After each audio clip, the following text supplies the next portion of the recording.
What's going on, everybody? Welcome back to My Social Life. This is the podcast where you can hear the real stories behind the people on social media. I'm your host, Jacob Kelly.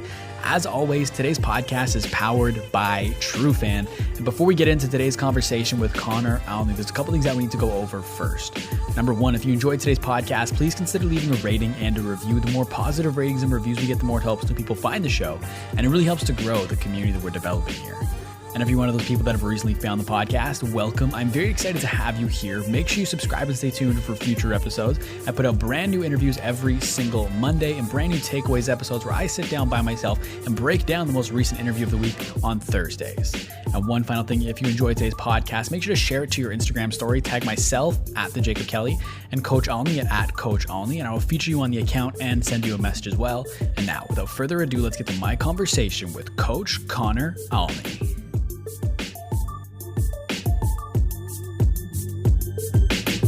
What's going on, everybody? Welcome back to My Social Life. This is the podcast where you can hear the real stories behind the people on social media. I'm your host, Jacob Kelly, and today we're joined by Connor Alne, aka Coach Alne, aka the CEO of Esports on TikTok, and he began his career in esports in 2013. Fast forward to 2019, as head coach, he helped establish the Ottawa University Braves as one of the premier esports programs in the country. Today, he is the Braves executive director as well as the developmental director for the Varsity Esports Foundation. On top of that, he's a content creator with over 250,000 followers on TikTok, where he's trying to educate 13 to 18-year-olds that pursuing their passion of esports is not only possible, but completely attainable to have as a career. And I'm very excited to have him here on the podcast today. Connor, welcome to the show. Thanks, Jacob. Thanks for having me. That was a wonderful introduction. Thank you, man. I'm excited to have you here. Where I want to start, I'm going to go all the way back to the beginning, and two things I kind of want to focus on in the beginning, kind of to establish this podcast, is the two things that I think make you up the most, and that's esports and entrepreneurship. So I want to start, I think somewhere I read that your entrepreneurial journey started with Crayark in high school, but I know that's not true because when you were 5 years old, you painted a rock and tried to sell it to your family members. Is that true? Man, you did your research. Yeah. I've always been a little hustler. If it was rocks or paintings or sneaking Pokemon cards onto the shopping list for my mom and my dad's handwriting, oh yeah, we did it all. That's awesome. I love that. It's like, what do you think it was about entrepreneurship and being an entrepreneur that kind of like from such a young age? Was that just something innate and like natural that you always did, or was there something about it that kept you coming back? Yeah, no, I think it comes down to creativity. I'm me and my brother like polar opposites in that sense, where he's like the very logical mind. He's literally an engineer. He's the engineer type, and I'm like the really creative. I think almost like a producer. Like I think in movies and videos and things. And so with entrepreneurship, before I even knew what the word was, I really just liked doing my own thing and coming up with my own ideas. So whether that was the creativity of painting or doing things as a kid.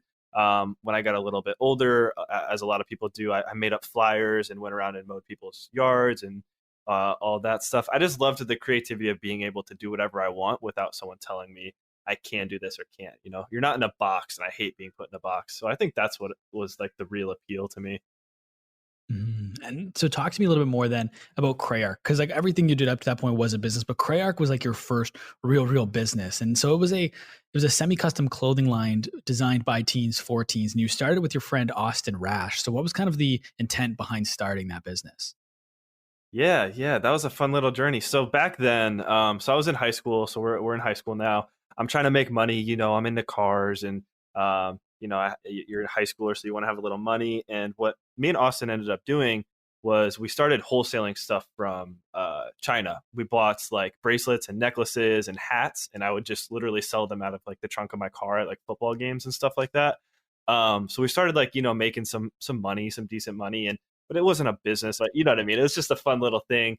And we were thinking one day, and it was like, what if we start a clothing line? And we're like, okay, how do we get into this? So we did some research. We had a little money saved up. So we bought a heat press and some screen printed sample stuff, and realized that starting a clothing line is extremely difficult. But the easier cash was just printing custom clothing for people.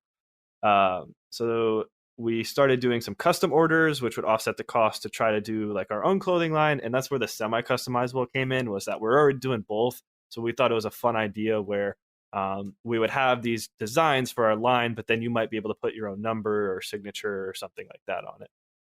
Got you. And so does CRAARC stand anything for anyone that's not familiar? It's spelled CRAARC. Does that stand for anything? Yeah, so it's Connor Robert Alne Austin Rash Creations, but it was really cool because it's the same forward and backwards. So the logo was mirrored. So it's CRA and then a backwards ARC. So it was both of our names with creations in it, and it was just kind of a clever play off of the, letters. I like that. That's awesome. So was that your main source of income in high school? Or did you work a job, go to school, and do CRAARC at the same time? No, I never worked at the only job I ever worked. I detasseled for one summer and I never did it again. That was absolutely terrible. If you're not familiar with that, that's literally plucking the tops of corn stalks off off of basically there's certain fields where they get the seeds where the corn is made into seeds to plant corn, right? And so detasseling is literally walking down each row and picking off the like pollen type stuff off the top so that it doesn't pollinate and ruin the seeds. Worst thing ever, but it's the best way you can make money in high school. So that's why I did it for one summer. Never do it again. Otherwise, it was CRAARC in high school. I actually ended up buying Austin out of that business my senior year. We kind of weren't seeing eye to eye on some stuff, and I was going to be going off to college anyway. So it ended up just being my thing going into college. I also used it as a gateway into entrepreneurship in the sense of pitching. So there was high school pitch competitions, elevator pitch competitions, and business model competitions that I brought CRAARC into, where I actually won I think in total I won like $2,500, $3,000, like just cash as a high school student, pitching the company, not even selling anything, which was really cool. Not a lot of people knew you could do that, but you can. And that's also what got me an early ticket into the entrepreneurship at the college I ended up going to, which was the University of Iowa. Yeah, and I do want to talk about everything you did at University of Iowa with entrepreneurship and the business you started there. But before there, I just want to touch quickly on video games. So at what point, like how old were you when you can kind of pinpoint when you fell in love with video games? And what were some of your favorite games growing up? Yeah, great question. I was asked this week like what the first video game I ever played was, and I don't know if I have the perfect answer for that, but the first games and the time frame I can really remember getting into gaming was when I lived in New York. I grew up in the military, so we traveled around a lot. And so New York, I was 4 turning 5. And that was when I really remember gaming taking a hold of my life. We had a PlayStation 2 where my favorite game was ATV Off-Road Fury, where me and my brother and my dad would play that and up down those hills and play too many hours of that game. My neighbor had the N64, so we'd go over there. We'd play Super Smash Brothers, and then my parents didn't know, but we played a game called Conker's Bad Fur Day, which was rated M game, so I wasn't allowed to play it, but we would still play it. And that game was super fun. And then the game that really got me into more of the competitive scene was Warcraft 3 with Battle.net when that came out. And so that was the first time I could play online against other people, and it was a strategy game. So both of those just really intrigued me. And I put a lot of time into Warcraft 3, both the original and then the Frozen Throne pack. Man, ATV, I haven't heard of. I used to play that game so much. I haven't heard anybody mention it in so long. And I was a trip when you said that. That's awesome. And so with Warcraft 3 being the game that kind of introduced you to the competitive side, it was still really early on in terms of competitive esports at that point in time. And then correct me if I'm wrong, but when things really started to become where you kind of realize that, oh, this is actually a possibility to do this professionally, was when one of your friends in high school got sponsored. He played Halo and got sponsored, right?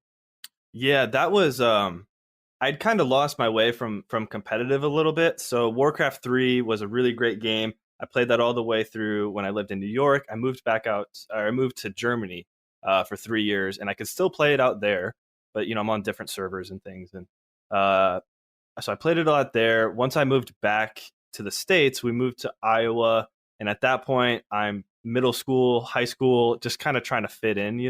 So I kind of lost my way with competitive, but I always loved Call of Duty. And I quickly realized that Halo was a really popular game in Iowa. So I'd watch my friends play. And yeah, one of my friends ended up getting this sponsorship to play in these exclusive tournaments, and he got like some free t-shirts, and I just thought it was the coolest thing in the world. And I had no idea you could do that at the time. And so that was, I suppose, what sparked my interest back into looking into competitive and getting back into it. Yeah. And so you played COD competitively for a while, right? Yeah, that was my go-to game back when I got back into it. Game battles, and especially once I got into college and um, had control of my schedule or lack thereof. I put way too many hours into Call of Duty, and that was the first game I had really played in tournaments and trying to go competitive in. So correct. I tried to kind of pinpoint when that would have been. I have written down here kind of a range of dates, kind of 2011 to 2013. Is that pretty accurate? Or am I off by a couple of years in one direction? Yeah, like 2012, 2013, 2014 was when I transitioned out of being a player and getting more involved in the business side of things. Mm-hmm. So during, especially like 2012, 2013, because a lot of my audience probably doesn't know, can you kind of set the scene for what esports was like back then? Yeah, that's a great question. Very grassroots still. It's some of the better memories if you ask people I've been around for a long time. Because, and mostly what I mean by grassroots is not controlled by publishers. There was a lot of local events where you would have um, organizers that would put on like yearly events for maybe $5,000-$10,000 purses, and it was all really community driven events. There wasn't any sort of mainstream press or anything about it. There was it just kind of felt like a tight knit community, without any of the pressures or big mainstream brands or companies getting in there and trying to uh, I don't know, pull their weight. It was just a simpler time. Mm. And so during that time, but especially with like kind of the bigger players involved, was a full time career in esports a possibility at that time? Was it a dream? Like, how realistic was it to want to have a full time career in esports at that time? Yeah, I mean, it was relatively ridiculous. At that time, 2012, 2013 was when you started seeing in America professionals making good money, and most of them were making good money because of Twitch or YouTube. That was when YouTube revenue was still really good, when Twitch was coming out and getting popular. So some of the early gamers that really set the tone on those platforms were making a lot of money. There was no one really making money from the business side of things. There's very little sponsorship money to go around, which is how you can afford to host events. The owners and orgs were not making money. Um, it was very much, there was a handful of players that were doing pretty well. No one else was really making a full-time career. Everyone else had another thing going to pay the bills. And despite that, you got to university and you were like, I'm going to try and make a career in esports. So I know you mentioned earlier that when you got into the University of Iowa, you got into their entrepreneurship program. And correct me if I'm wrong, you got paired with a mentor was through that program, right? hmm Yeah, it was really cool. So it's a cool program where um, we would. It was an old fraternity building that got converted into office space and was owned by the entrepreneurial program. And at the time I joined, it was a brand new program where you had to be selected, and they would give you an office space for free to work out of, and then you would get one semester hour credit to basically show up to the conference area of that room. You got paired with a mentor, and they would bring in a weekly speaker that was like a big entrepreneur from the area. They'd buy you pizza, and you got one semester hour credit for just sitting there and getting to network with some millionaire that would tell you a story. So it was a super cool program, and they'd give you mentors, they'd give you access to like lawyers and accountants and whatever it took to really try to take your business off the ground and make it into a success. And so when you first entered into the program, the program sounds awesome, but when you first entered the program, you were still doing Crayark, and then you ultimately switched doing the National Gaming Association, which was hosting gaming tournaments for colleges across the Midwest. But the pivotal moment that kind of made you switch, I'm sure there was some additional factors into this, but was when you watched the $1 million Call of Duty tournament in your dorm room, right? Yeah, that's the moment where I was like, this is a career that I want. I want nothing more than to live the life that these guys are living. And that was really, yeah, what ultimately sparked the thoughts, which then turned into conversations with my mentor, which then over a process turned into opening a business around it. Yeah. So you said kind of it led to those thoughts that led to the conversations, but bring me into the dorm room there when you're sitting there watching this. Like, how are you feeling watching these guys compete for $1 million? It was almost surreal, especially a game like Call of Duty, because I'm already playing it so much and me and my roommate are playing it. And so to sit there and watch other kids playing the same game that you can play at home on a stage playing for $1 million. I don't know, man. It was just overwhelming. Like it's just it's everything I ever wanted, right? Like I'm looking at these people envying, like you are doing exactly what I want. You are playing this game. You get to play on this stage in front of, at the time, viewership was probably like 20, 30,000 people. Um, Grand Champion might have peaked 50, 60,000, could potentially walk away with $100,000. It's just an incredible thing that I never had like thought possible, right? Like no one was telling you that you could do this in gaming. No one was telling you that at the time the narrative was gaming rots your brain. Gaming is for losers. Gaming is bad for you, essentially was the narrative back then. And that's just not what I was seeing on my screen. I was seeing these very successful young kids competing at a very high level, and accomplishing everything that I'd ever want. Mm-hmm. And so, like you mentioned, that was the moment that started the domino effect to you started the National College Gaming Association, which, as I mentioned, was for hosting gaming tournaments at different colleges. And I was curious if you remember the first one you ever did. Yes.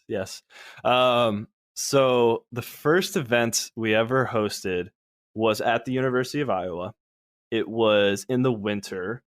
And what we had done, so what we skipped, there's about a year in there. And what we'd skipped was I actually started the Esports club at Iowa when I got there. So that was a club that I had started. And through that, I was able to rent a ballroom at the university for free. Or it was like 50, it was something super cheap, $50 or something. So we rented a ballroom at the university.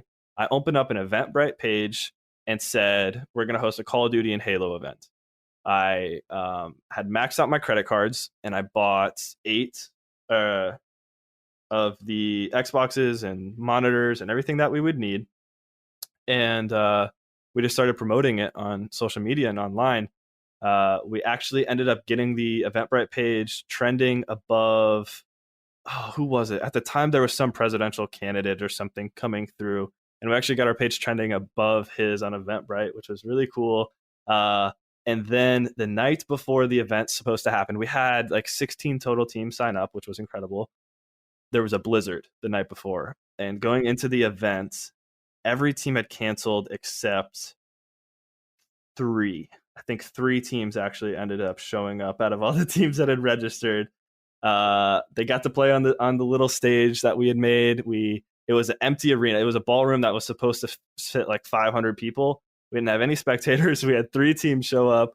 And one of them was like a 14-year-old kid with his parents, that kid was hilarious and very animated on stage. And it just, I don't know, in all senses, it was a failure, but I remember being so happy. Like, I remember just being like, this is so cool. Like we're gaming on stage with a projector and LEDs and this gaming equipment. And I'm not going to care about how much debt I'm in right now because this is so cool. And I mean, like, as you said, like it was technically could be classified as a failure, but as you continue to progress and have more and more success in your career, that's gonna be one of the most fun stories to look back and talk about. That was one of the early moments that could have gone so well, but ended up, for matters outside of your control, going as poorly as it did. I just think that's going to be such a fun story to continue telling as you keep having success in your career. But I heard you say somewhere that as you kind of progress through this business, you learn things as you went. Like, for example, I think I've written down here that you used to price it super low to enter. So like, what are some of the lessons you learned throughout your time doing NCGA that you wish you'd known at the beginning? Yeah, that you see, that's an interesting question in entrepreneurship, because a lot of the times, you learn a lot throughout your first year or two truly running a business. Like I would say the NCGA is the first time I really got, Crayark was a business, but it wasn't to the extent that NCGA was, where we're talking about loans and debt and, money. And so all of the lessons we learned throughout the way, I think were necessary for me to actually learn. Like I wouldn't change any or take anything back. I guess what I would recommend to people who are starting out, or the big takeaways, was power of social media. I highly underutilized it back then, and it's highly underutilized now. when it comes to influencers and marketing events and things like that. We didn't do it enough. We tried paid advertising. Influencing marketing would have been way better and way cheaper back then. So I wish I would have taken advantage of that more. Pricing is another one that a lot of young entrepreneurs make mistakes on, where they think their only value because they don't have experience and because, you know, they're young or whatever, they think that they have to be the cheapest in the market. And that's not a good way to operate, because you're going to burn yourself out and you're not going to make money. So you want to make sure that you're pricing yourself, you know, accurately and where you're at. If I would have priced and actually done the math of how much an event was costing me, how many people I thought were going to show up, you know, pretty simple evaluation there, that would tell me how much I need to price. Well, that would have told me $60-$70 per team. And I thought that was too much. I thought, you know, I'm brand new at this, so I need to charge 20, you know, and that was a mistake, because then I lost like $2,000 on the first event. So price yourself properly. Don't undercharge just because you're new or young, or think that you're not offering the value that you are. Mm. Those are some good takeaways from your first, like you said, kind of a real business with loans and debt and everything involved. And how big did it get before you ended up shutting it down? Because I ended up buying a physical location, but like, did you have staff on your payroll or anything like that? Or like, I know it was across the Midwest, but like, what was the like the biggest it got? Yeah, most of it was volunteers, luckily. The largest event we had was 10 volunteers working it. And the biggest budget we ever had for an event was I think it was right around $10,000. So the events never got MLG, you know, major events. But for a 21-year-old, I felt pretty good about it. And then when we opened up the store next, which is what you're getting at, and that took about, I think it was around maybe $50,000 to get all that operational. Wow. And so that the store, then you saved up most of that was through everything you did with the NCGA, right? So yeah, so money we made through the NCGA, money I would make at the time throughout this whole story. I'm still doing those pitch competitions I was telling you about. So I'm still traveling, doing business model competitions, pitch competitions. So those actually brought in about $12,000 of funding debt free. It's just given to your business. So that was one source, money we're making. And then I did take on, at the time I qualified for a small business loan. I think it was 10 grand that was backed by the city. So it was like super low interest to basically support a growing small business. So that was our funding sources early on. And why did you want to start why did you want to start a business with a physical location and create this space? Community was a big thing. I was doing all of this work to bring all this equipment and people to different cities to try to host these events, when my hometown, my home city, I felt the community wasn't being developed and wasn't at the point where it should be. So I wanted to help that. So I figured I should put my efforts into my own hometown, build this, grow this, build a business model that actually works there, and then try to scale that to other cities, particularly at the time, you know, college cities, because I thought college towns were prime for a gaming community and would be able to support this business model. So that was my thinking in transitioning into opening a store in town there. And so ultimately you ran this for, I believe, 1 year and 3 months. And what are some of your favorite memories from that time? Oh man, you're really bringing me back. You did your research. I loved everything about that store, man. I lived there. That was my first time streaming. That was my first time, you know, having like a store, a business. I was really proud of it. You know, people would walk by and I'd be like, hey, that's my place. I remember when we launched it. So it was year and 3 months. I think you nailed that. It was a year at a physical store. 3 months was in kind of like a sketchy halfway basement type thing. The storefront, by the time I got in the storefront, got the place set up, I was pretty much out of money. And I needed a sign up front, and we couldn't get an illuminated sign because that was against the rules. And I didn't, and an acrylic sign to print one was going to be too much. It was like $300 or $400. And I was like, man, I don't really want to do that. So I bought a laminator, and I printed out the lettering for the store in a font with black backdrop at the school's printer, and laminated the whole thing, cut it all together, and taped it up on the back so that it looked semi-okay, and then used the existing sign's metal outer frame to stick mine on top of theirs. So the whole thing cost me like $20 to put up a sign on the front. Um, I mean, that's just the definition of the store. A lot of that stuff was just thrown together. Yeah, I think my happy memory, we did 2v2 Call of Duty tournaments that I would just get to hang out, and a lot of those guys were my friends, and we just hang out and play games. Like I said, that was the first time I had a streaming setup, so that was my first time streaming and making YouTube videos. I think a couple of them are still up on my channel. Most of the stuff on my YouTube channel I took down from that point because it was pretty bad. But yeah, I guess getting into content, really. That was my first time experimenting as a content creator as well. A lot of good memories. Yeah. And then so, like we said, 1 year, 3 months, and then you decided not to renew your lease. How come you didn't pursue the business more? The business model was not performing as I was hoping, and the lease was going to go up in price. So at that point, and to put you in perspective or mindset of where I'm at this time, I'm supposed to be a full-time student. I'm really not. I dropped a lot of my classes and my grades were suffering. And I was spending, I don't even want to put an hour on it, night and day in this store. Like I would get in there at 8 a.m. and I'm leaving at like 10, 11 p.m., if not later. Weekends, I was there till like maybe 2 a.m. So I'm living in this store. School is not in my top priority at all. And I'm really not making money. You know, we're kind of breaking even every month, and it's a little like gray hair, stressful. We're breaking even on the months I was making money. It was that money had to go into something else, and so it was. And then, like I said, so the lease going up in price was kind of the point where I was like, I don't know if, at some point I kind of have to grow up and move on. And it was a heartbreaking decision to give up on the business and whatnot, but it was just time to move on. Mm-hmm. And so at that point, then I believe you went back to school and you also got a job as a car salesman. And when I first heard that, my initial question was that a tough pill to swallow, as your entire history to that point had been entrepreneurial and now you got a regular job? But I've actually heard you say how that was actually a really important time in your life and you learned a ton of lessons. So kind of a two-pronged question. When you first took that job, was that tough for you to do? And then secondly, can you dive into why it ended up being such a good idea?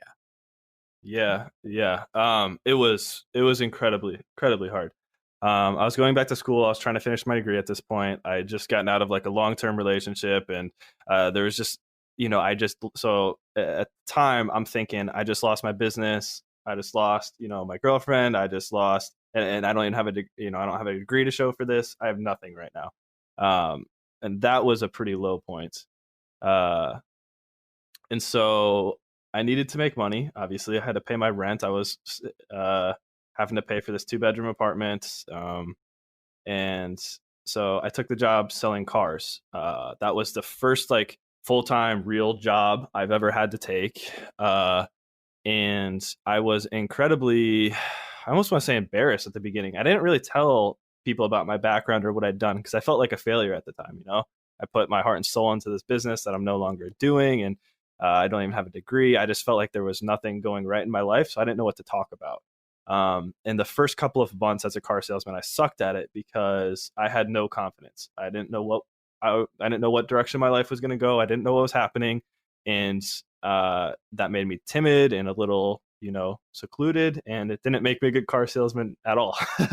But what was great about the company I worked for was their training was incredible.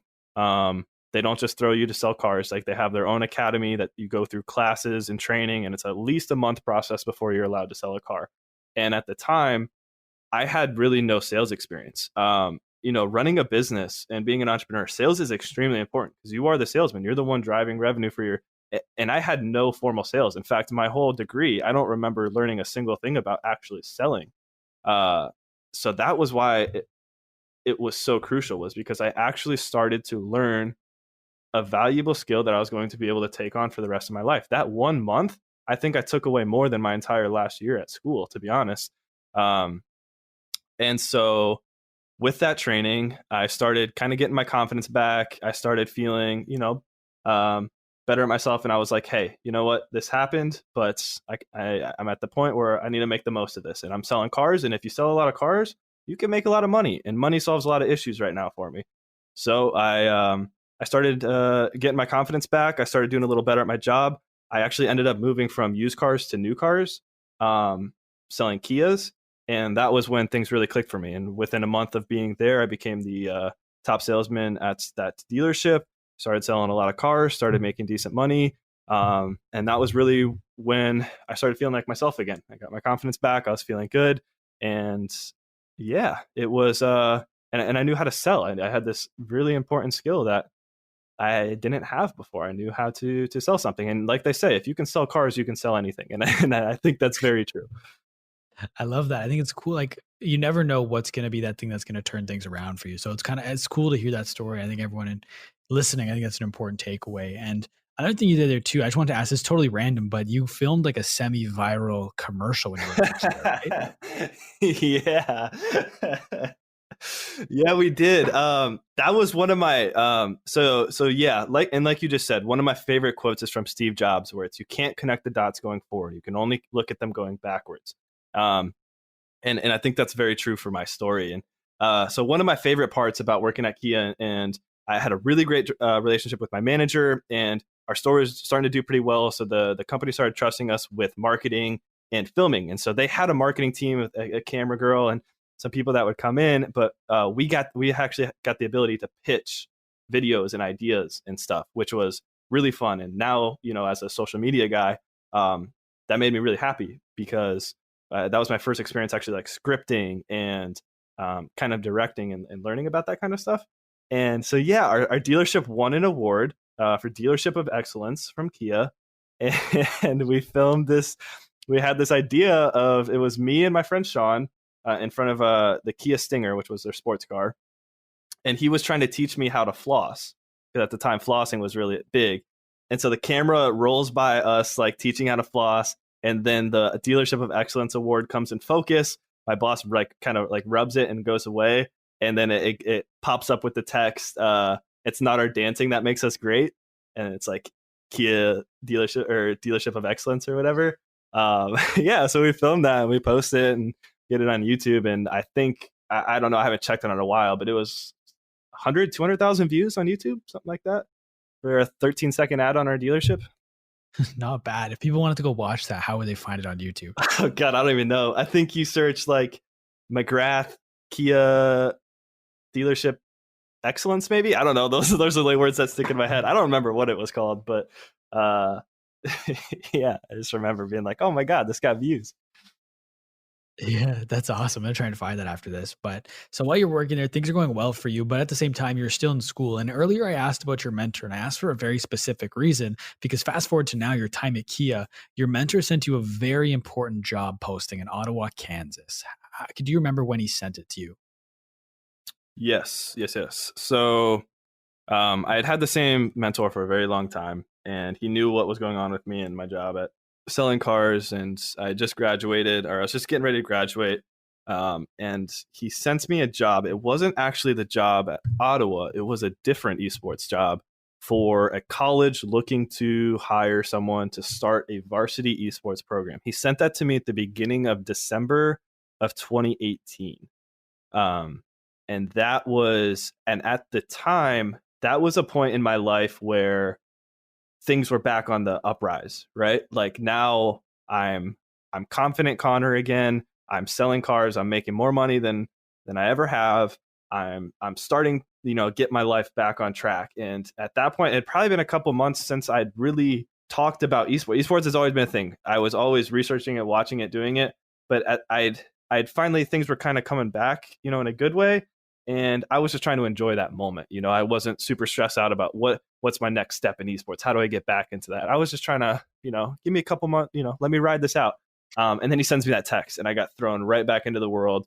And I was just hit with a wave of emotions of like, what are you doing, Connor? Why are you selling cars? You love esports. Look at this. Like, opportunities are popping up and you're throwing your life away. And it just threw me right back into that world of esports with one text.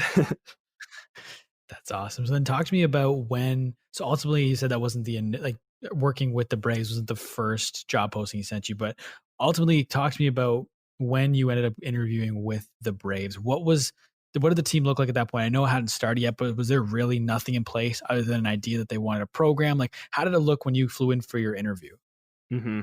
Yeah, so the beginning of December, I get that job offer, get thrown back into this world of esports. I start researching online. I see that there's a bunch of these kind of jobs popping up.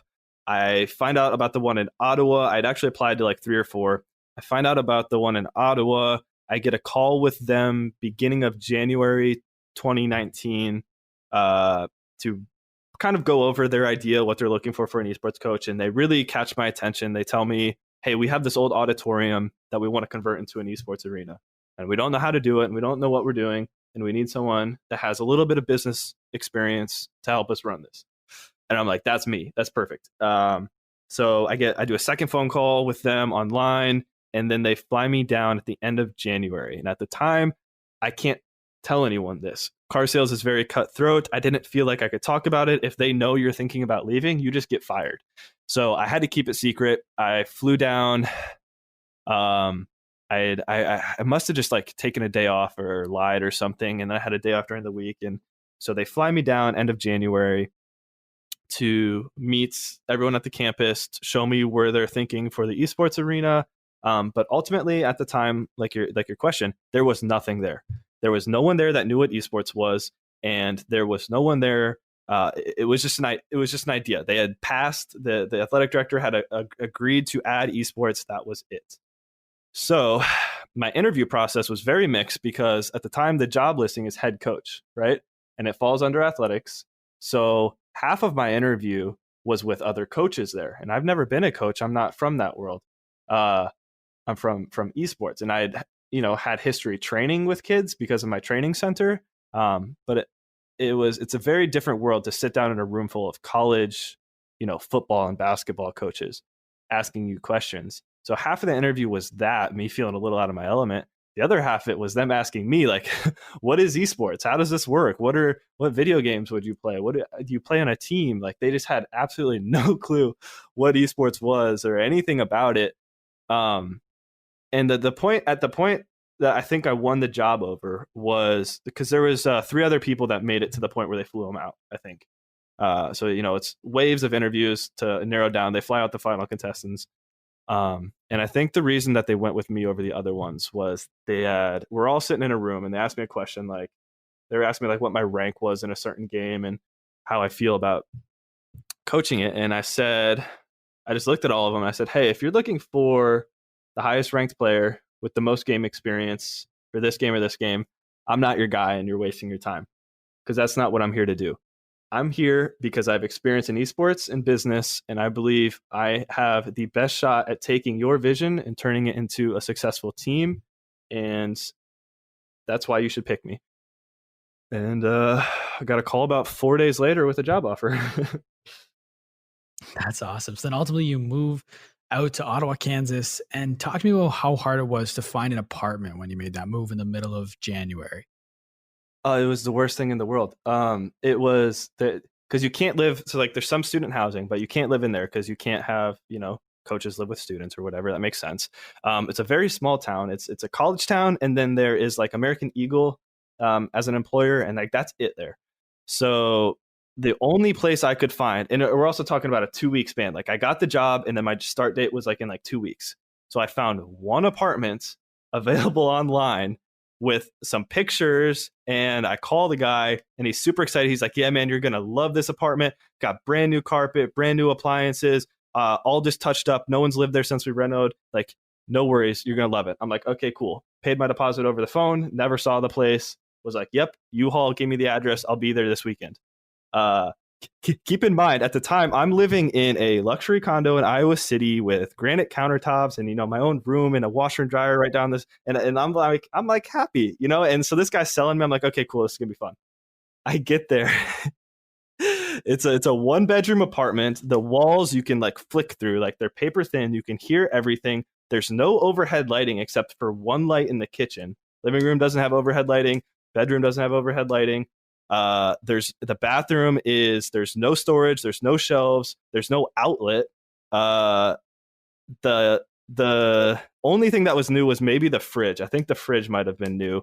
and they definitely painted the walls, but the walls from like the 1970s. And so that was where I lived for a year. It's just a little 1-bedroom apartment that all of the other tenants were college students. So that was what I had to do. Oh man, I mean, that's going to be, again, like the point I made earlier about that first event with the NCG. That's going to be another fun part of your story to tell as you continue to progress through your career. I just want to ask, because I recently saw a video because you recently purchased a house. So congratulations on that. I think that's awesome.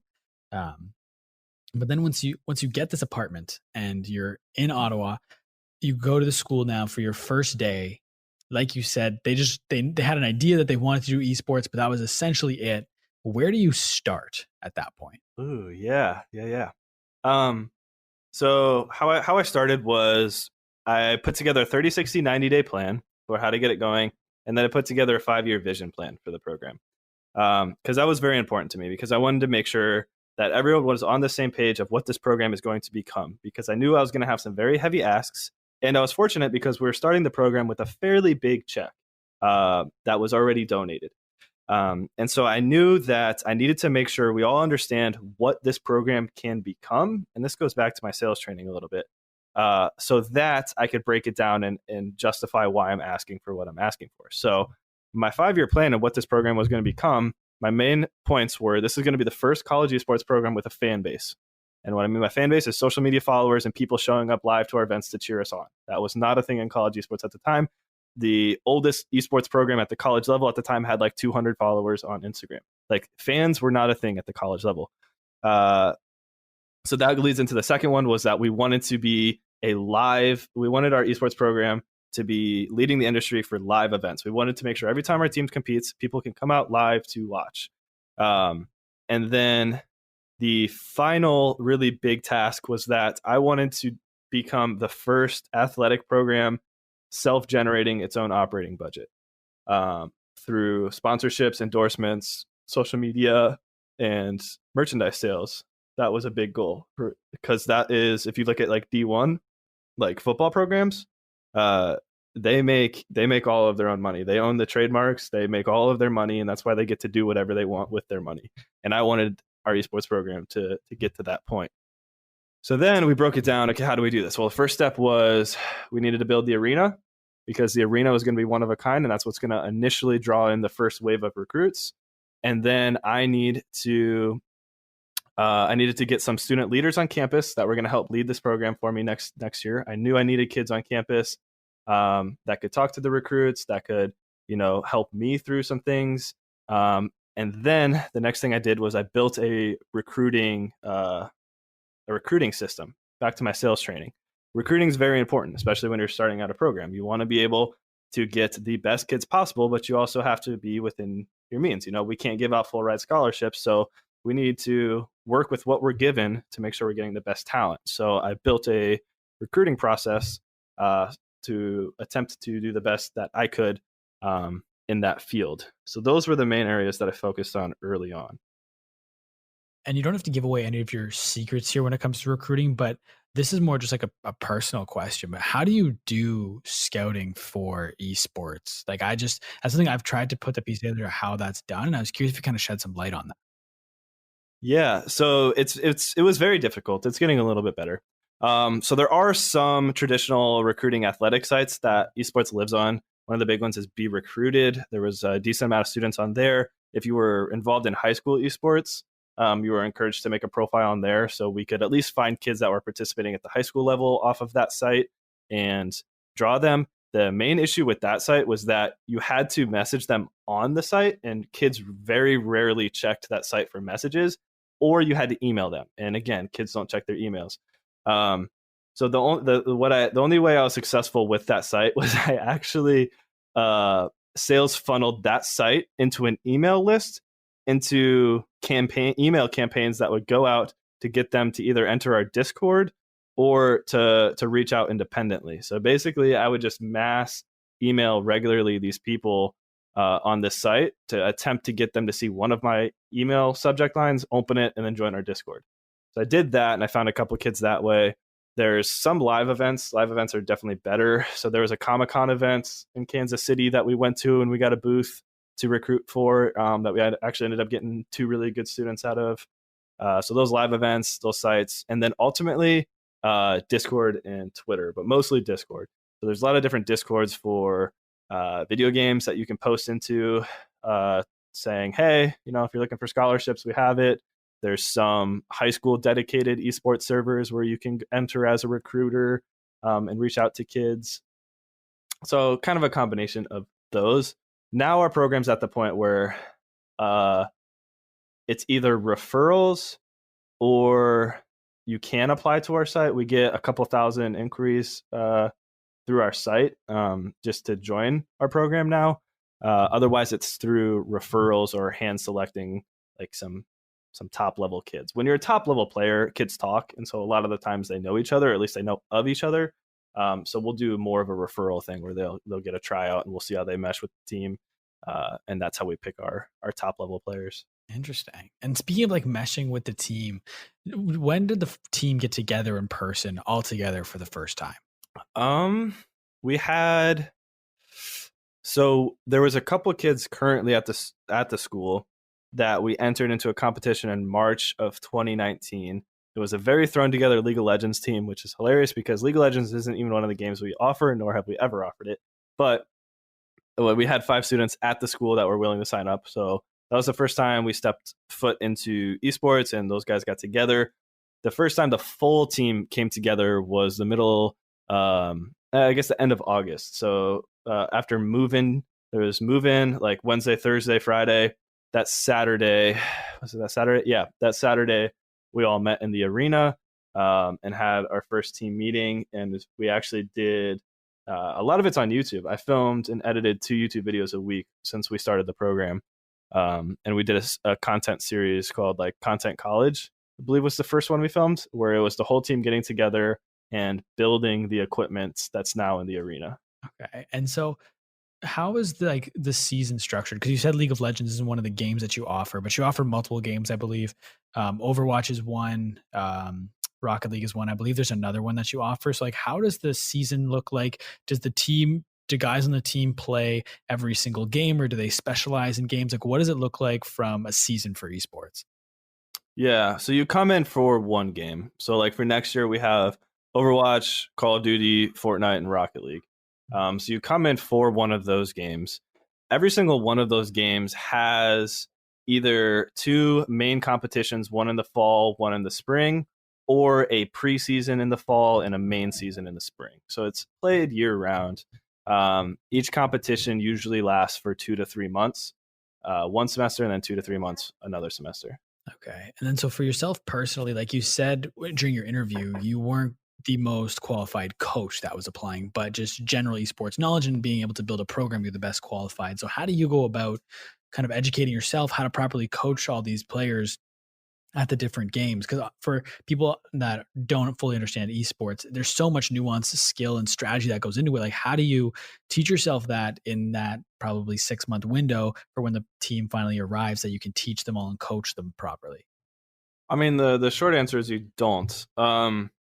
It was very much my coaching was with people, communication, and figuring out why that kid's at my school and how I can help him. The nuances, the VOD review, different things, a lot of that was student-led for my first year. We worked together as a team to try to figure out the best strategies and different things. And obviously, I'd put my input in when I felt. But a lot of what my coaching was making sure we had scrims, we had tournaments to play in, and that if I saw the team getting tilted or if someone was yelling or someone was doing something, leading a conversation and trying to get them back on track and motivating them. It was very much just more on the personal level. I was more of a mentor, I suppose, than a physical sit down, let's figure out how to improve your, this, that, or the other, which ultimately isn't the best thing, which is why I ended up moving to a director role and why we're bringing in independent coaches now. Because again, with that 5-year plan, we want to be, the part I left out of the 5-year plan was obviously we want to win championships. We want to be national champions at something. I probably should have said that. And so to do that, you need a coach that can do the nuances. And the problem was you can't have a coach that can do the nuances, that can really lead a championship team if you're having to wear every single hat and do everything. And at the time I was doing everything. I was logging for my time there. It was 84 to 86 hours a week of building this program, and maybe 20 of that was actually coaching, but the rest of it was just everything that went into building this insane program, with this arena and the teams and the branding and the social media and all of that stuff. So yeah, we had to sacrifice somewhere. So ultimately the first year our sacrifice was our competitive level wasn't quite where it's going to be this year. Mm-hmm. But with that in mind, reflecting on the first year, how do you look back on year one of the Ottawa Braves esports program? I think I don't know if it could have went any better. We were able to accomplish so many things that programs that have been around for 2 or 3 years couldn't even do. We're the first esports program at the college level to get 1,000 followers on Instagram. We were the first college esports program to land an influencer deal with a major brand, which was Origin PCs. We were one of 3 schools that had a spectator arena. We're one of very few schools that were actually held a successful spectator event. Our grand opening and a couple of our Overwatch tournaments actually had like 60 people live show up to support our team. And that had never really been done before. And it was the only time that had ever been done for a single team. So there wasn't another team there that we were playing. It was our team on stage with our giant projector in the background playing an online match. And we had 60 people show up and like another 50, 60 viewers online just to watch our team compete in an online match. That had never been done before. And that's all within 6 months of me starting the program. So by all accounts, it was the most successful year we could have had. That's awesome. And I kind of want to switch gears into TikTok here, but which isn't entirely switching gears, because even though it's not directly affiliated with the program, it still helps provide awareness for the program, gets new eyes on it, helps you potentially get, I'm sure you get some people applying to the program because they found you on TikTok. So I believe you started in October 2018. And what made you finally create a TikTok account? Yeah, it was October 2019. It wasn't that long ago. I wish it was 18. I don't know where I'd be at. 2019. Yeah, no, I don't mean to correct you, but in the grand scheme of TikTok, it's important. A year is a big difference in TikTok. So it was 2019. What's the question? Why I started it? Is that what you said? Yeah. So what led you to starting an account in the first place? Back to the goals of the program. The goal was recruiting and awareness. I wanted to build people that wanted to follow our program, and I wanted to reach more kids to be able to recruit them. Because recruiting, as you mentioned, was very difficult. People don't know how to recruit, and that was very true. But I knew, and I saw statistics on TikTok, 13 to 18-year-olds, that was what they're doing. That was all they were doing. So I knew if I could reach those kids, I could reach 13-year-olds who might be a fan of my program. And in 4 years, they're probably going to want to join my program. And I'll be able to reach the 17, 18-year-olds who don't know what they're doing with their life, and they're sitting there watching TikTok, and I can give them a scholarship to come play video games for me. So that was why I downloaded it, was recruiting and awareness. And so I initially started posting fun stuff about our program, our arena, things that I thought would catch the kind of recruits and kids that might be fans of our program's attention. And one thing you did before you started posting on TikTok, so that was incredibly smart, is I believe for about a week you just consumed TikTok. Why did you do that? Yeah, I wanted to kind of get a feel for what it was, and everyone laughed at me when I said I wanted to do TikTok. Because everyone was like, "Oh, it's for little kids," Like I told some of the kids in the program, I was like, "Dude, we're gonna start posting TikToks," and they kind of laughed. So I didn't tell them for a little bit, but I downloaded it, I looked at it, and I saw opportunity. I was confused by a lot of the content. I didn't really get it, but I was entertained, and it kind of reminded me of Vine, and I really liked Vine. And I remember thinking back when I was using Vine, how cool it would be to be like famous on Vine. And I used to make Vines a lot, don't get me wrong. I never got any success off of it. And I remember thinking like, man, what if I could have started making Vines before it was big, before it was saturated, and so it kind of brought a little of that nostalgia back of like, there's something here. I see why kids are using it. I'm not going to miss out this time. And I heard you say somewhere that you almost studied Vine when you joined TikToks. Like, what are some of the parallels you saw from Vine in TikTok, and like, how did those allow you to be successful on the platform? The art of storytelling in 7 seconds or 6 seconds, 7 seconds is incredibly difficult.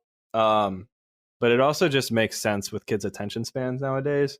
So that was the creative, like I said in the beginning of this, I'm very creative minded, and so the creative pressure to tell a story in 6 seconds, 7 seconds with TikTok, it's mostly 15, but you can go up to 60.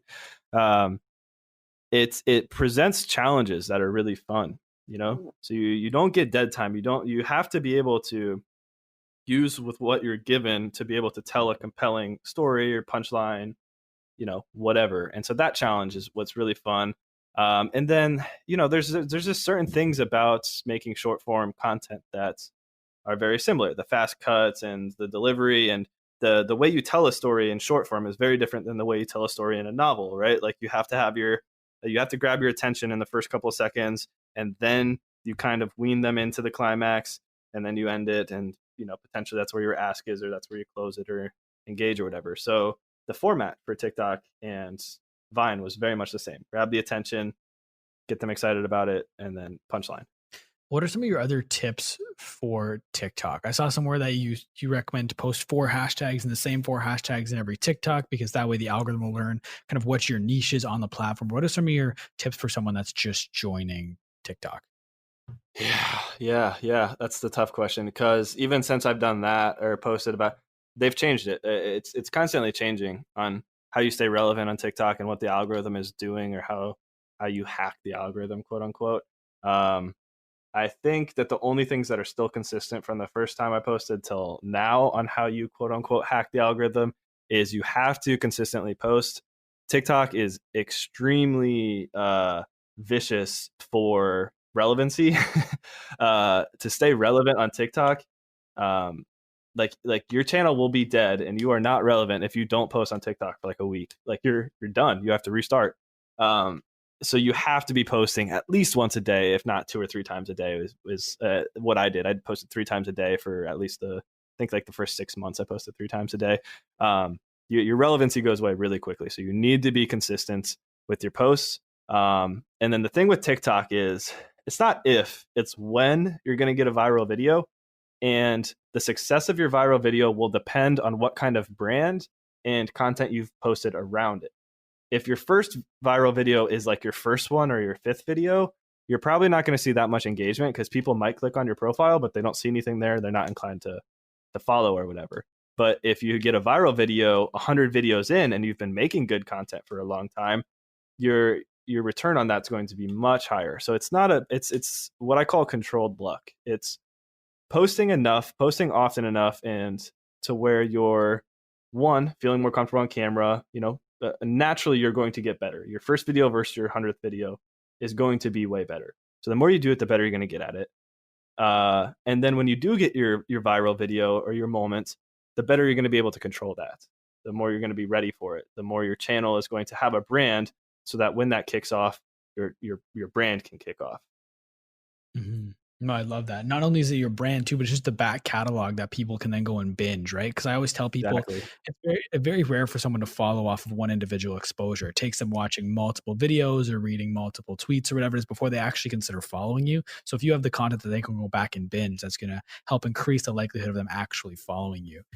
I was going to say, my other really big piece of advice when you're getting into creating on TikTok, doing a series can be extremely helpful. And what I've found is that the better you can make a series that relates to your brand, the easier it is going to be on TikTok, because one of them is probably going to go viral, and it's very hard to come up with 3 brand new ideas every single day.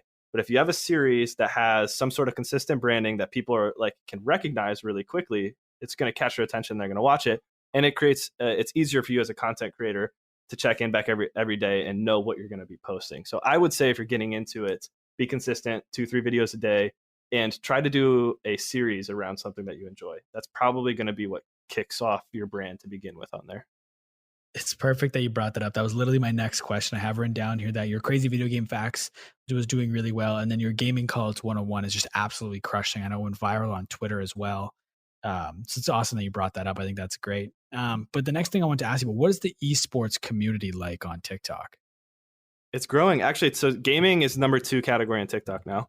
And esports is in their ear. It's very, very in their ear. I've heard from a lot of people inside of TikTok and people that work with TikTok that esports is a category they're trying to make a play in. They understand where esports is growing. The battle of streaming and all of that is a very lucrative industry for the companies that are doing it well.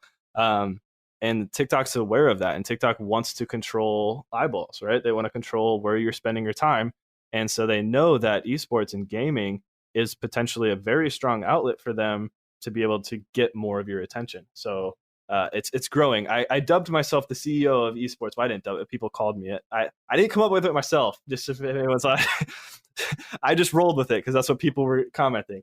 But it was because when I got onto the app, no one was talking about esports. There was a few million views on the hashtag esports topic that were just like clips from esports events. No one was really posting about it until me. I got the hashtag up to like 50 million views by January. And then since then, people have started taking over and posting a lot more about it. And when people post under that hashtag or just about esports in general on TikTok, is it humor related to esports, or is it posting clips like from them playing? A little of both. There's definitely a lot of the more popular clips are going to be pulled from live stream, like the big plays or clutches or whatever, reposted on there. Those do well. You've got your comedy sketches and skits and videos that do really well on there, and your gaming personalities that will repost some stuff on there.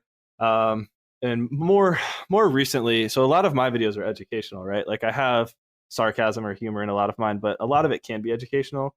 And I'm starting to see a lot more people enter that space as well. I had about solid like 6 months of uncontested, just free range over the educational like gaming portion on that app, which is I think how my channel took off in the first place. But now you're starting to see a lot more educational stuff. So with education being a big main pillar of your account, how do you approach monetization? Because obviously you don't want to try and monetize your audience too heavy as you're coming in as an educator. So like, what's your relationship with doing sponsorships or brand deals and stuff like that? Yeah. When I first when I first got, like my first 100,000 or so followers, and I realized that influencing was a thing and that brands were going to start wanting to work with me, I was really excited. I was like, man, if I can make this my full-time career, this is awesome. Throw the money my way. Let's see what's going on. It took approximately like 3 or 4 paid posts before I realized I don't really want to do this. I felt it took away too much from really what I was trying to achieve. It didn't feel authentic, even though the deals I took were 100% authentic. Like it was stuff I believed in and wanted to post about. Knowing that I'm getting paid to do it just kind of turned me off a bit. I was like, doesn't feel as well. And to make a full-time living off of content creating is definitely possible, but you have to be prepared for that stress. And I did not like the idea of posting something and having to, because when I was doing that, when I had I had a post go up that I was paid for, I was checking it every 2 seconds. How many likes? How many shares? How are we doing? Oh my God, are they going to be upset with me? Are they going to be happy? I was so stressed out about it, and I didn't want to feel like that. So it took like 3 or 4 paid posts before I told myself I'm not doing this again, unless if there's another reason for it, unless it's something super meaningful to me, or if there's a bigger picture item here. So that's how I view it. If you want to be a full-time content creator, streamer, whatever, it's not too hard to make money off of TikToks, especially music and sounds. A lot of people get paid off of the sound that they're using on TikTok. A lot of people don't know that. If you're watching a big person on TikTok and you're wondering why they're using a song or how a song fits into their post, they're getting paid to use that song. It's very popular on TikTok. I don't do that, but that's the best way to monetize right now. Most of my monetization from my network has come from trying to add value to what I'm doing. So the main ones are going to be my nerd clothing line, my book that's coming out soon, things that I put a lot of time and energy into that aren't just me putting my Venmo in my bio and asking for money. It's things that, hey, if I'm going to try to take your money, I'm going to give you something that has value. And talk to me. It's funny. You keep beating me to the punch with all my questions. I love it. It's just the way the story's going. Nerd was the next thing I was going to ask you about. So Nerd, like you said, is your clothing line, and the whole kind of, there's a purpose behind Nerd. And the first part of it is that you're trying to reclaim the word nerd. So when did you decide to start the brand, and why did you call it Nerd? Yeah. The brand actually goes back to me opening my program at Ottawa, because that was how we greeted each other. We'd call each other nerd. Like, what's up, nerd? Hey, nerd. So that just became a staple of our program. And like a couple of my the people I got really close to with my program, a couple of them are graduated now and whatnot. But that was just the inside joke. We'd always, what's up, nerd? Like, we'd just like make fun of each other like that. So that was where the idea came from. And I was like, man, I would wear a sweatshirt that said nerd. And so then I dived into it a little more, came up with an idea, the logo, and all this stuff. And really the idea was, I was thinking back on the way we were joking with each other, and nerd is, to me, being a nerd really just means you're okay with being yourself. And when I think about my high school experience and a lot of other people, what you're doing is you're trying really hard to fit in, and that doesn't make a happy environment for you, because you're not getting to really be yourself. You're trying really hard to watch what other people are doing, what other people are wearing, and you just want to fit in and get by. And I hate that, because a lot of time that just makes you very unhappy, when you're at home going to bed. And so I love the idea of launching something that could potentially try to change that narrative, to show kids that it's cool to be yourself. It's cool to be open about what you enjoy. And ultimately, even if that makes you less friends, or you're not going to fit in with the people that you think you want to be friends with, you're going to be so much happier. And in the short term and long term, you're going to realize that that's so much better, to be yourself and to be happy. And so that was the idea of the brand. I launched it on my birthday, to give it a little extra meaning, March 2nd of this year. And yeah, that was it. I think that's awesome. That's kind of like the meaning behind the brand. And on top of that, it's also a value-driven brand. You're building, correct me if I'm wrong, you're building 100 high school esports programs by the end of 2022, I believe is the goal. And you're giving away 10,000 laptops to help students that are struggling with distance learning. Why those two initiatives? Yeah. So again, back to value, I wanted to launch a clothing brand, or like, I didn't want to just launch, coach only merch. I wanted to launch a brand that had value. And the best way I could really think of providing value is to give back to something I really care about, which is high school esports. High school esports is just something that I wish I had in high school. And I think it aligns with the mission of Nerd, because what it does is it gives kids in high school a space to feel a sense of belonging, to get to play on a team, and all of the things that kids who are into football or basketball get to experience. The football players have homecoming. They have, the whole school watching them play, and they get to be put on a pedestal. And for them, it's the best 4 years of their life. And for everyone else, they hate high school. That doesn't have to be how it is. That's the narrative in America right now. And that's not how it has to be. And what high school esports does is not levels the playing field, but it starts to. And it at least gives these kids an opportunity to feel what it's like to be on the team, the same joining a football team and getting that environment. So I love high school esports for that and what it provides for people. And it's just something I so deeply wish I had, because I think it could have been a game changer for me. So that's a long-winded answer. I love that mission, and I loved what Nerd stood for. I thought they aligned, so I wanted to donate. So I set up so that 10% of everything we make off of Nerd goes into our own nonprofit secured fund, to pay for high schools to be able to start esports programs with equipment and things like that. That's awesome. And one thing you said earlier in this podcast was that when you did the events back in college, you wish you'd done influencer marketing. And I was looking at the Nerd Instagram account recently, and it's something you've started to do now. You just did a limited edition drop with a creator named The Brook B. So how important is that to the strategy of Nerd by getting these other creators to share its message? It's 100% of the strategy. I think it's the best way to be authentic. The only difference between what we're doing with Nerd and what I would have done with my brand back in the day is we're very careful to make sure the people that are joining our inner circle, which is what we call Team Nerd, represent the brand well. We actually vet them, watch their contents, make sure that there's someone that's going to push the message, because transparency in our message is what our brand is built off of. We can't be a brand called Nerd and encouraging kids to be a nerd if someone that's rocking our stuff or someone that's pushing our stuff is the type of kid that we don't want to support. Like if it's if it's someone that we think is not going to represent us well, we don't want to work with them. So I'm a lot more selective in that sense. But I also think that's where a lot of our success from our brand has started to come from, is people see that, and people, when it's fun now that when we're adding influencers, we just added Jordy Locks, which I'm super excited about. Now we're getting messages like, yeah, that was like, she's perfect for the brand. Like the narrative has now shaped, like people are like, yes, you need that person or this person, which I love, because it means people are understanding what this brand is about. And yeah, influencer marketing is like our biggest thing. We want to support influencers, so giving them an opportunity to make some money while also pushing our brand and growing our brand, it's a win-win. So 90% of our time in marketing is just working with influencers. That's dope. And I'm assuming the target for Nerd is Gen Z. And I'm curious how marketing to Gen Z is different from past generations. Yeah. It's I think it's this, really this influencer market, TikTok, and it's a little of both, actually. So like Gen Z is the main target audience, right? Like that's where most of our influencers audience is. But we also get a lot of teachers and people that like the message, that want to help spread it, that buy the stuff, or adult nerds, that's have been nerds for a long time and they're really proud of it, so they wear it. So we're not exclusive to Gen Z, but yeah, probably 80% of our sales go to the Gen Z market. And what's interesting is back to our messaging and our branding. When you're working with Gen Z, the parents have to buy it, right? Like the parents are the ones that have the money. So you need to be able to create an environment where a parent feels comfortable buying their kid something.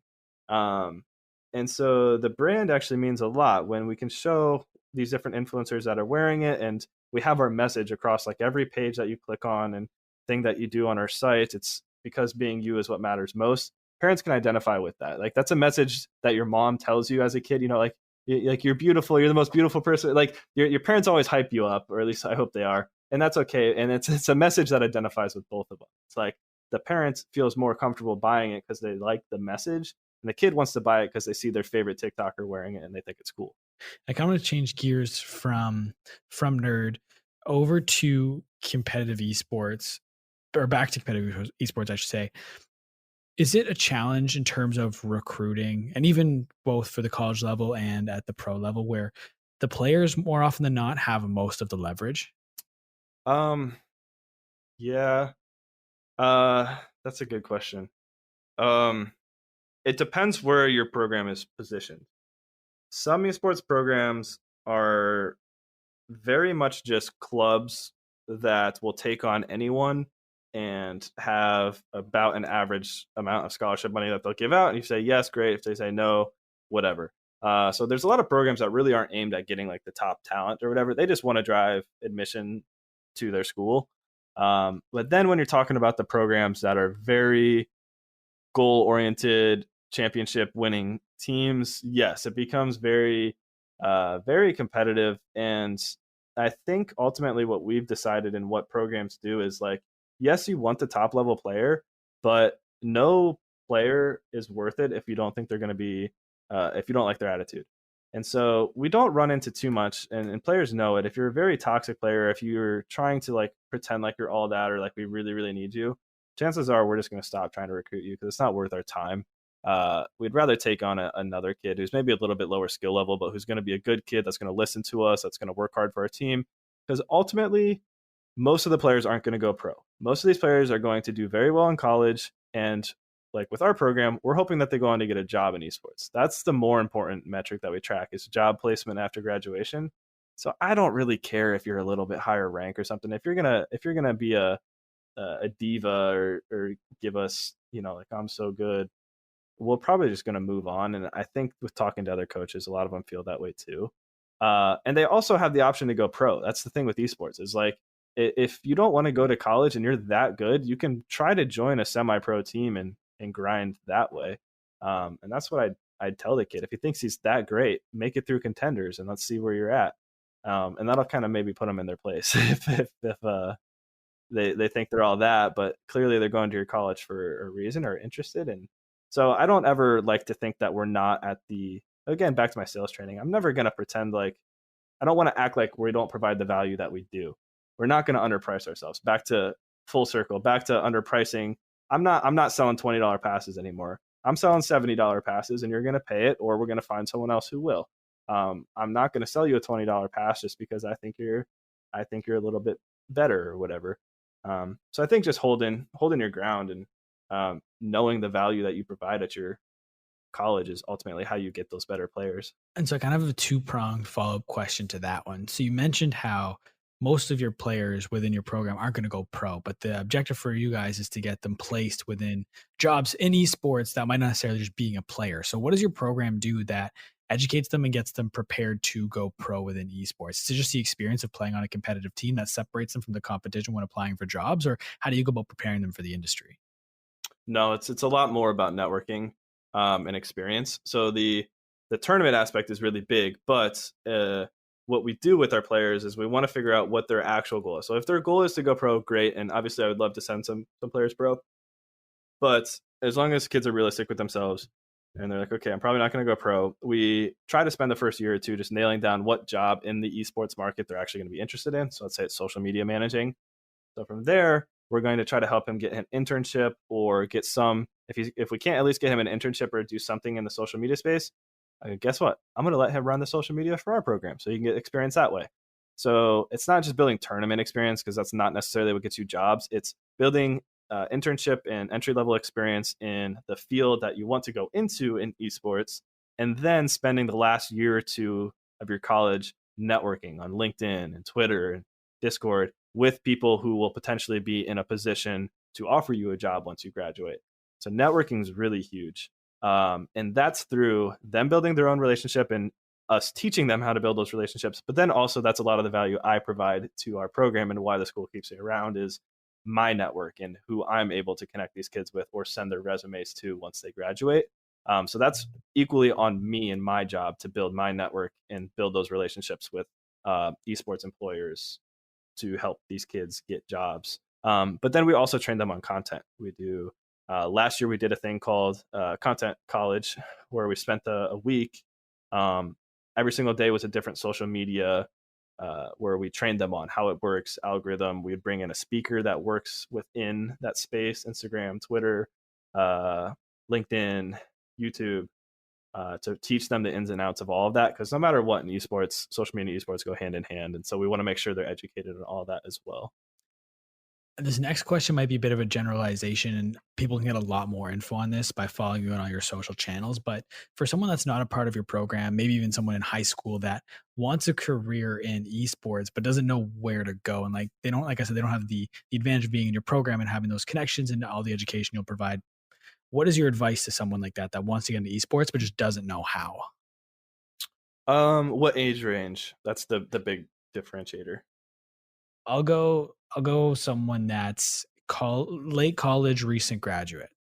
Okay. So if you're late college, recent graduate, and you don't have any experience in esports, you weren't part of a college esports program, and you want to try to get into esports, the first recommendation I'm going to have for you is to volunteer.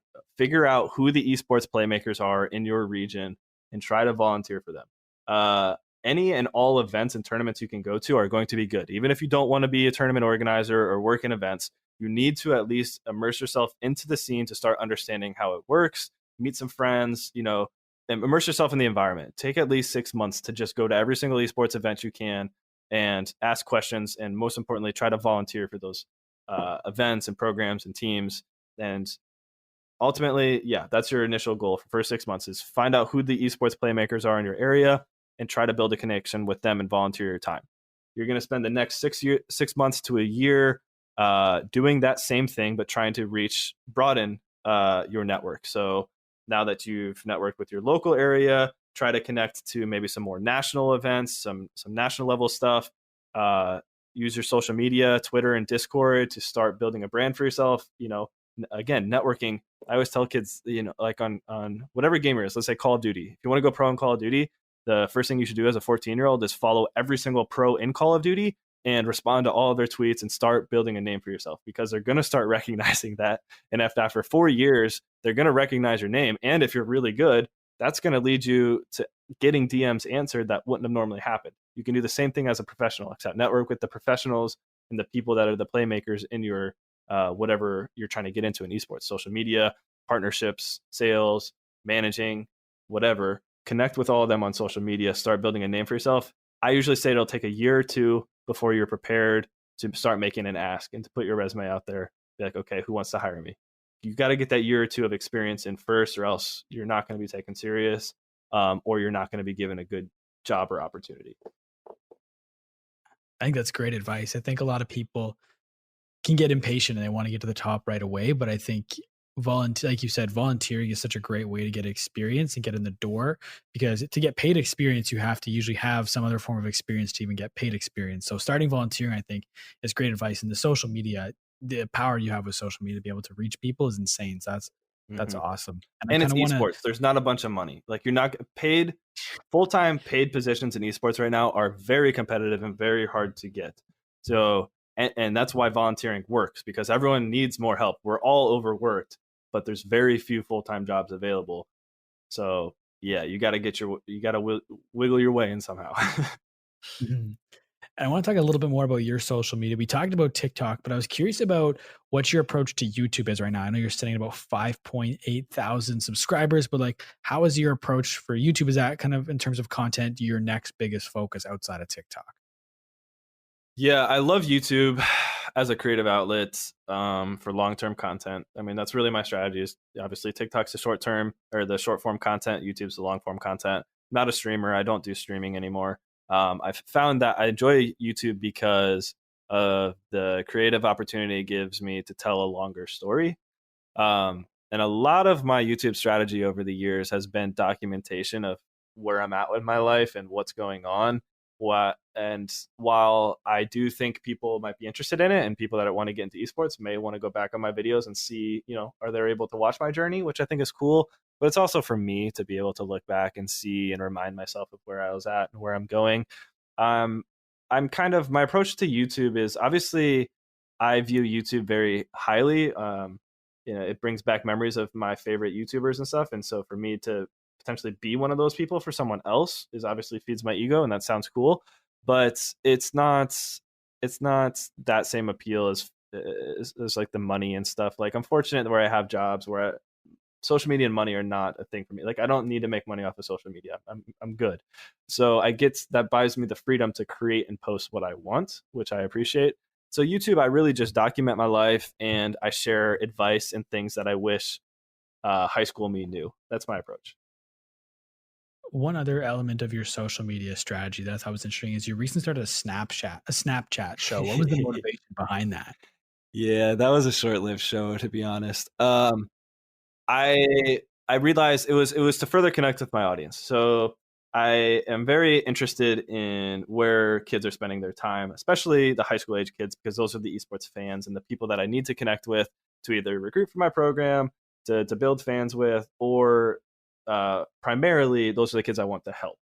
And so I was just talking to kids and networking through TikTok, and I realized that the majority of high schoolers spend all of their time on TikTok and Snapchat. And I had no followers or friends on Snapchat. So I was like, let me just share my Snapchat, see what happens. And let me, again, back to the value thing. I'm not just going to do it and not provide any value. So I'm going to share it, and then I'm going to post I'm going to make up my own exclusive series on Snapchat. So that's the value. Like, you're not just following me on Snapchat to follow me, you're also getting added exclusive content. That was the idea behind the series. The other thing with Snapchat, from the business mind and from the business aspect, is swipe ups. You don't automatically get swipe ups on any other account. Like Instagram, you have to have 10,000 followers to get swipe ups. Twitter is obviously links and stuff, but it doesn't work well. TikTok, I can't just swipe up. Snapchat, I can. So the conversion on Snapchat is incredibly higher. If I share a video on Snapchat, a YouTube video, I can get like 600 views like pretty quickly, as long as it's something that they're interested in. If I share a screenshot on my Instagram story, even though my Instagram story gets 3 times as many views, people can't directly swipe to go to it. So I only get, maybe 50 or 100 views out of that, even though 3 times more people saw it. So that's like another big advantage of Snapchat, is the conversion is just incredibly higher. If you can get verified on Instagram, and that'll unlock the swipe up. So I don't know what'll come first for you, verification or 10,000 followers. Probably 10,000 followers, because getting verified is super hard, but that's if you want to try and shortcut getting to 10K, so you got verified first. Yeah. I'm guessing 10K will come first. I don't know if I'm getting verified. It's fair. But I was curious, man, like what's next for you? Like, what do you got coming up? The next big thing's my book. My book launches next week, called Gaming Callouts 101. It's based off of my series on TikTok and Twitter. That's been a big learning curve for me. So this first book is being self-published. I'm talking to some agents and publishers about potentially going the publishing route for a revised version of this book. But then also I have a couple other book ideas that I want to launch. So this one's gonna be self-published, but maybe what's next is actually a book deal. We'll see. So that book's coming out. I'm really excited about that. Ultimately, I think, big plans for my future. The big projects I'm working on is that my job at the Varsity Esports Foundation, we launched a platform called the Esports Education Network, or EEN. That's basically my job at the VEF, is building the EEN. And I'm really excited about that because it's providing value to high schools and middle schools and parents and teachers and professionals entering the esports space. It's basically what I built my brand off of, educating on esports. So we're getting to certify professionals who are entering the esports space, and we're getting to work with all of the teachers and sponsors at the K-12 level to get them ready to coach and run esports programs. So that's really exciting, and I'm super excited to build out that platform. And then the next part of my journey over the next 5 years is building out my media platform. So social media is obviously a big thing of mine. It's not something I monetize myself, but through the different means of monetization and businesses that I've kind of built on the side, such as publishing and, the clothing and all of that stuff, is building that business out more. So I'm looking at kind of more so turning Coach Alne into a holding company, and from the business aspect, turning all those businesses into more brands off of my holding company, and kind of growing that to be, hopefully Coach Alne becomes a brand around esports training and certification and learning. So that's the big picture with my brand, and all the things I'm doing is to build out that platform a little bit more. That's awesome, man. I mean, I can only imagine your schedule. You have so many things going on. I don't know if this fits into it anymore, but is your dream still to work for Call of Duty?